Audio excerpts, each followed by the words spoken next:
Bagwada toll નાકા પાસે ટુરિસ્ટના બદલે tempo ટ્રાવેલ્સમાંથી ઝડપાયો દારૂ. બુટલેકર થયો ફરાર. દારૂ અને ટેમ્પો ટ્રાવેલ્સ મળી કુલ્લે રૂપિયા 7,64,384 નો મુદ્દામાલ જપ્ત. વલસાડ એલસીબી પોલીસે હાઈવે પર બાતમીના આધારે ટેમ્પો ટ્રાવેલ્સમાંથી લાખો રૂપિયાનો વિદેશી દારૂ ઝડપી પાડ્યો છે. સામાન્ય રીતે પ્રવાસીઓની હેરફેર માટે વપરાતી આ સાયના ટૂર એન્ડ ટ્રાવેલ્સની ગાડીનો ઉપયોગ બુટલેકરો દ્વારા દારૂની હેરાફેરી માટે કરવામાં આવી રહ્યો હતો. એલસીબીના જવાનો બગવાડા ટોલ નાકા નજીક પેટ્રોલિંગમાં હતા ત્યારે બાતમી મળી હતી કે વાપી તરફથી એક ટેમ્પો ટ્રાવેલર્સ ગાડી નંબર DD03Q2295 દારૂનો જથ્થો ભરીને સુરત તરફ જઈ રહી છે.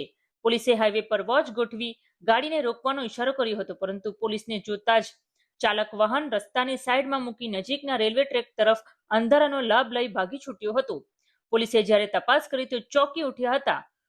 ટુરિસ્ટોને બેસાડવાની આ ગાડીમાં મુસાફરોને બદલે વિદેશી દારૂ અને બિયરનો મોટો જથ્થો છુપાવેલો હતો.